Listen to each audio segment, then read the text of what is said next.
So what comes to mind when you think of kosher bagels, Israel, rabbis in black hats, or Hanukkah? Jews, of course.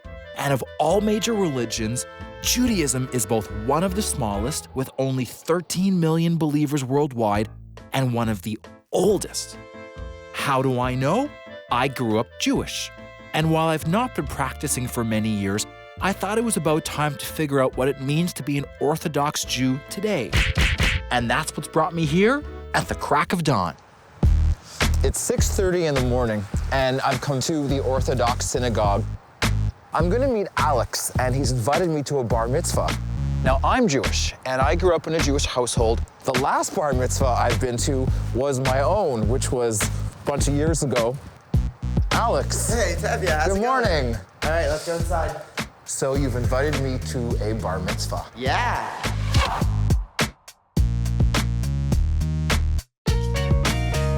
Now, when I had a bar mitzvah, I was told that up until my bar mitzvah, my parents were responsible for my sins. And after my bar mitzvah, I was responsible. Is that true? It's, I guess, our coming of age ceremony where now it's not like up until I'm 13, I don't really have the maturity, I guess, to decide what I want to do. It's sort of my family doing it for me.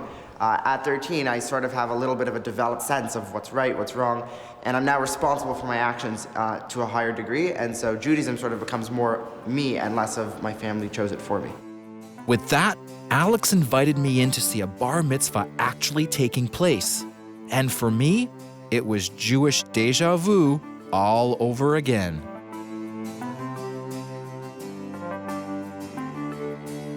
Now, what are the preparations that this boy took to get ready for today? It's like Olympics, but for Jews. We start practicing about 2 years before, depending on your aptitude, and you've got to learn all the musical notes first. And then you've got to learn how to apply it to your reading, and you get a teacher who will teach you and say to you, you're doing it right, you're not doing it so right.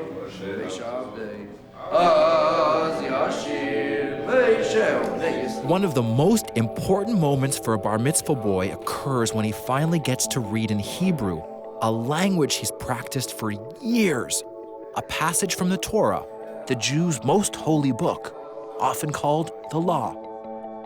What's going through a bar mitzvah boy's head when he's standing up there at the rabbi in front of the whole congregation? A lot. I think first and foremost is I really hope my voice doesn't crack while I'm reading this. But also, I guess, bigger issues, like, wow, I can't believe that this is it. And sometimes it takes a while for that to hit you because you're so caught up in the heat of the moment. It can sometimes take a week for you to look back at it, after all the pictures, after the video, and think, wow, like I'm actually through this after 2 years of it. But it doesn't end there. It's for a bar mitzvah boy, I think, who understands what the bar mitzvah is about, he'll realize that it's just the start of something that will hopefully carry him through the rest of his life. And as this coming-of-age ceremony ended, one last ritual was literally showered on the 13-year-old boy. Amen.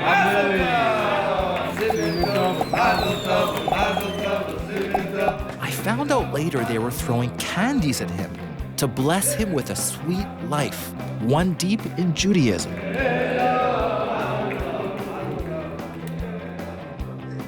While I was Jewish, I was never an Orthodox Jew, and a lot of this ceremony seemed a bit foreign to me. I knew I needed to know more. And where better to do that than at the rabbi's house? And guess where he lived?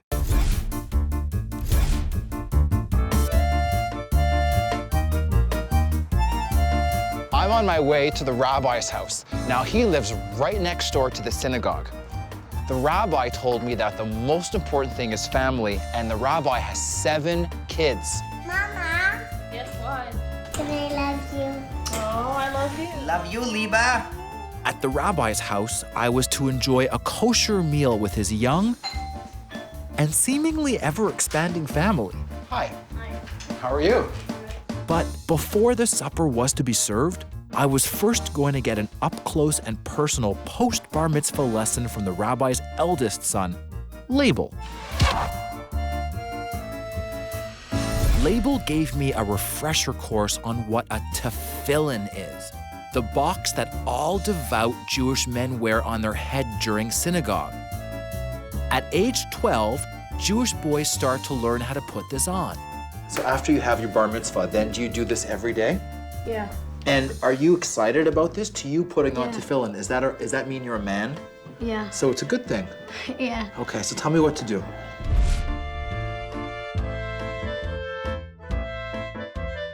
No, I had a bar mitzvah. Should I tighten it? Yes, so that's Okay. Then now just repeat after me, Baruch. Baruch. Atah. Atah. Label would tell me that each tefillin box has a special phrase taken from the Torah, God's word in it. I haven't done this for a long, long time. I feel like a gladiator. The idea is to have God's words in your soul, close to your mind and in your heart, represented by the leather band on the arm.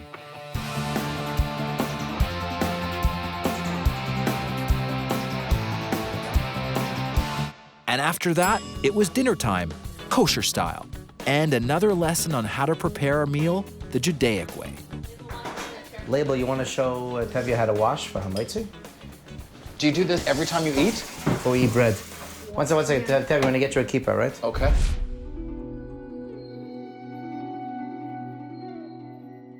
So, okay, Label's going to show you how to wash.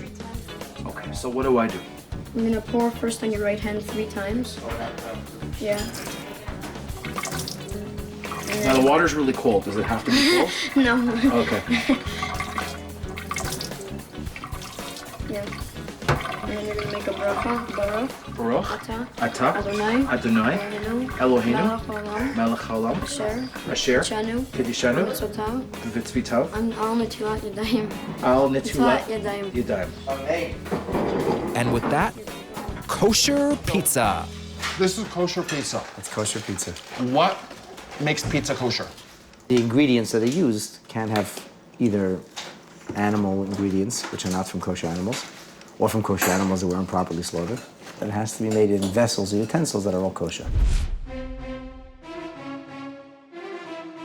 May I have another piece? Please, go ahead. Kosher pizza is not bad, you know. The other thing I learned about Orthodox Jews is that big families like this one with 7 kids are not one bit unusual. In fact, in the first commandment of the Torah, it specifically says, be fruitful and multiply. What's the best part about having 7 brothers and sisters? Easier to play. Easier to play? Do you like having a big family? Yeah. Yeah? What about you? How do you feel about having all these brothers who pick on you? It's very lively in the house. It's very lively, huh? Yeah? It's fun. And for the rabbi, having a family this big offers rewards beyond the Torah. It's one word, Tevya, and I don't know if anybody else is going to understand it, but you will. It's called nachas. Okay. It's a hard word to translate. It means pride, satisfaction, and pleasure, all rolled up in one. Our children are our nachas. This is kind of like a Jewish Brady Bunch. It's really not so unique. It You is. should come join us more often. I just might. So, Rabbi, I have a question for you. It's 10 years in the future, and Label, you go to your dad and you tell your dad, Dad, I met this girl. I love her, but she's not Jewish. Rabbi, what would you say? It's not on our radar, Tevya. It's not It's an not issue. even really a discussion. It's just It's the just it's a fact. It's just Ju- there's no Judaism discussion. is so much a part of our lives Okay. that like, you know, there isn't, I wouldn't consider another way of life. You know, obviously, like you have to respect everybody for who they are and for what they are, but we really hope that it won't come to that. Like this Judaism that you're looking at. My great-grandparents were Yeah. killed for it, Yeah. and I'm ready to die for it. Okay. That's how important it is. Like, there's not like this is a way of life or this is life for us. Yeah. For the rabbi and his family, it was not hard to see that every part of life revolves around the Torah and Judaism. So it was no surprise that after our kosher pizza meal, another prayer to God was on tap. We're gonna do Berchat Hamazon. I have to bench? Yeah, Bench have to press? bench. What? Bench press, yeah. Bench means to bless. So after we eat, we have to bless. Okay. 3, and let's go. Baruch atah Adonai melech ha'olam hazan esayim. Betovai bechein bechesed u'berachamim. Babies bench very nice. When I say lachem l'chol basar. And Tevya answer. Amen. Amen. Very good. So even if you're not benching, if you answer Amen, it's like What you're does benching. Amen mean? Amen means I affirm, I agree. Yes. Amen. Amen. Thank you, Tevya, for joining us for dinner. And with the final dinner prayers over, it was time to say goodnight, but not before being asked by the rabbi to come back to the synagogue to peek behind the curtain and really get a glimpse at what Judaism is all about. After reacquainting myself with the whole teenage bar mitzvah ritual, and then experiencing how an Orthodox Jewish pizza meal at a rabbi's house full of 7 kids really takes place, it was now time to make my way back to the synagogue, where Rabbi Kaplan would enlighten me as to what really makes Judaism tick. Tevya. Nice to see you again. Been waiting for you. Now, I understand that this is imagery of a menorah. Yes. Who created the menorah? Who The first conceptualized menorah, it? well, it's God's idea. Okay. And the first menorah was instructed to Moses. He was instructed to make a menorah. What does menorah mean? Menorah signifies light. So it means the idea of a light unto the nations. Okay. It's the idea of God's presence amongst us. Okay. It's sort of a testimony To God. that God's presence is amongst us.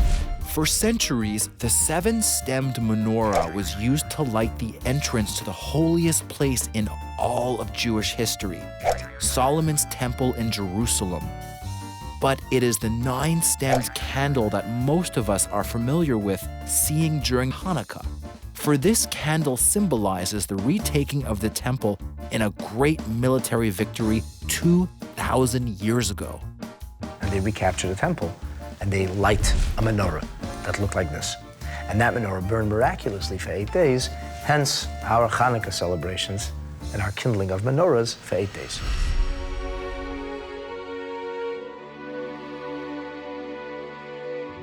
So the actual tablets, 10 Commandments, really existed. Oh, for sure, no question about it. And where are they today? Torah that Moses wrote, along with the tablets, Yeah. were placed in a gold box Okay. called the Aron, Aaron. or the Ark. The lost Ark is hidden. Where is it? It's in the Temple Mount. To Jews, the Ark of Covenant is the golden casket that for centuries held the 10 Commandments and was lit by the menorah at the Temple Mount in Israel. For Jews who pray at the Wailing Wall at the temple's base in Jerusalem and leave bits of paper with prayers in the wall, this is the holiest place on earth. Still to Deep this day. in the Temple Mount, in catacomb upon catacomb upon catacomb, there is a chamber.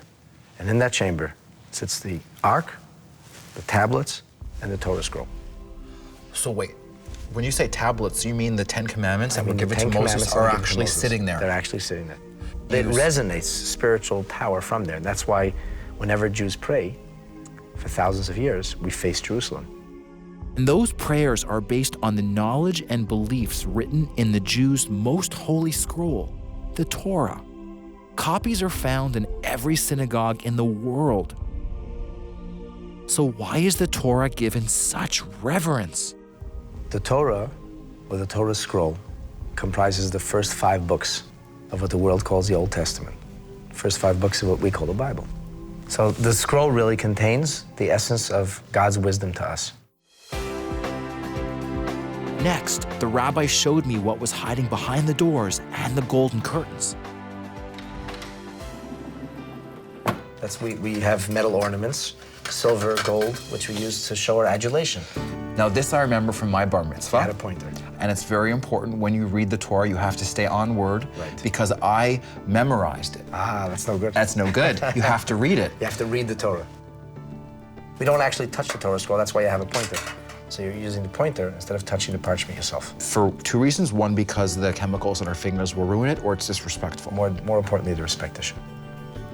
Once you receive a Torah, once a synagogue obtains a Torah, what do they do with it? What happens? They put it in a holy ark. Forever and ever? What happens if the synagogue... Eventually, the Torah disintegrates like anything else. Okay. And it's laid to rest in a cemetery.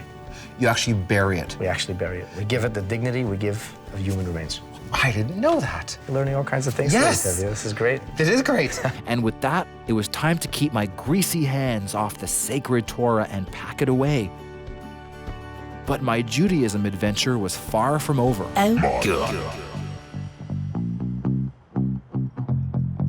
Today is Saturday, and in the Jewish religion, that means it's Shabbat. It's the Sabbath, and I can't head inside until the sun goes down. So I'm waiting.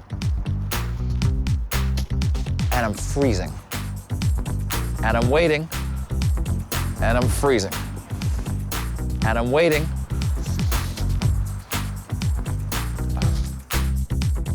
I was here to meet Alex, the teenager who had given me the tour of the Bar Mitzvah. But this time, I was told I was here for one of the most sacred and fun Jewish holidays. Hi. Hey, how's it going? Hey, Alex. My mouth was so cold, I could barely speak. Can you tell me what you have planned for me this evening? Well, it's Purim tonight. Okay, what's Purim? Purim is the celebration of the Jewish people's rescue at the time of the Persian Empire. I brought you a costume. Okay. If you read the story of Esther, you'll see that everything really isn't as it seems, and so we dress up in that vein. That the Jews hold a holiday and dress up in costumes to celebrate the fact the world isn't always what it seems seemed like a good thing to me to do these days. I just wish I knew what kind of costume they had in store for me. Oh, man. It was clear that these devoutly Orthodox Jews were taking the whole Purim festival costume thing very seriously. And I was about to find out what they had in store for me. Oh, man.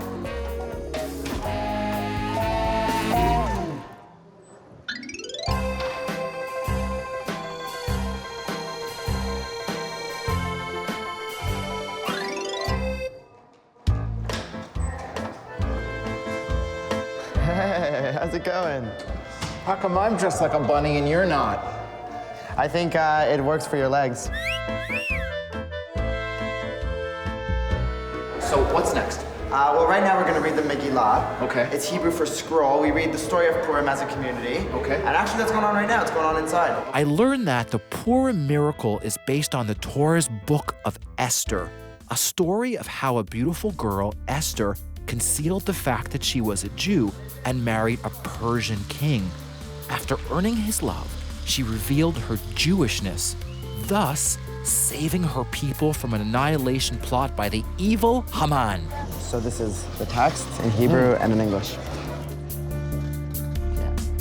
And every time the evil name Haman is spoken, this is what happens. They boo and hiss Haman and cheer Esther.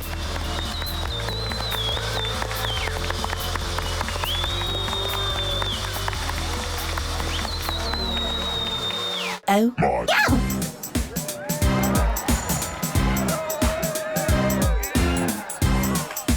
After Purim miracle prayers are done, a 2-day celebration of plays for the kids, food, drink, and of course crazy costumes sees these usually very conservative Orthodox Jews let loose.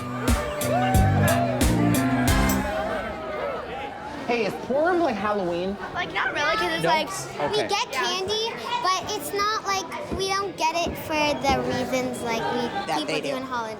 Why do you get it? Why do you get candy on Purim? Well, to celebrate that the Jews got saved, just to celebrate that our, like, nation's saved again. Yeah. Are M&Ms kosher? I don't think so. Yeah. They are Yeah. kosher. Yeah. Would you Yeah. ever dress up as an unkosher candy? No. Probably not. Would you say that being Jewish defines you? Yeah, just it means a lot to me to like be close to God and Is God Jewish? God has no religion. God has no religion. God has no religion?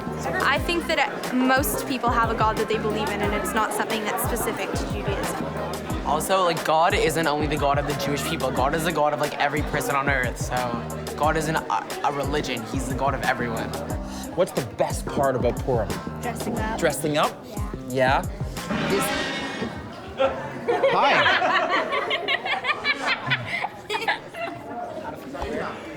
That's kind of crazy. This is the first Purim party I've been to and the first time I've been dressed like a bunny ever. And it was terrific. And I'm coming back for more.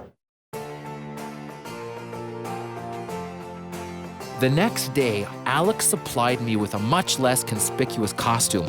I was able to come dressed up with much less bunny on. Tevya, you're back again. I had so much fun yesterday that I came back for more. That's great. I was told the Day 2 feast would be incredible. But of course, at any Orthodox Jewish festivity, prayer comes first. Now, why do you do that? Well, that's a mezuzah. On it is the word Shaddai, which means God who protects the doorways. And So do religious Jewish people have one of these in every doorway? I guess there's laws over which doorway you put it in, but most doorways, yeah, will have these. Before we begin the feast, before we begin the meal of Purim, the Shulchan Aruch, the Code of Jewish Law, tells us that we should spend a few moments in the study of Torah.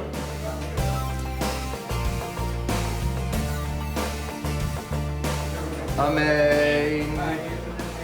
Right after the prayer, we would beeline for the Purim party. Happy Purim!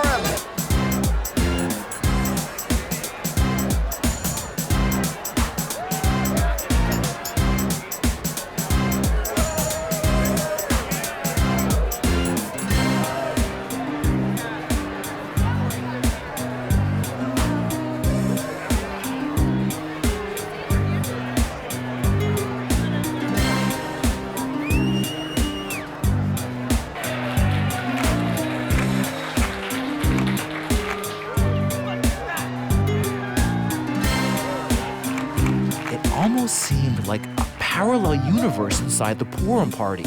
The amazing dancing and drinking, eating and celebrating life. It all seemed very unreligious. But I was about to find out how wrong I was. This is the Jewish way.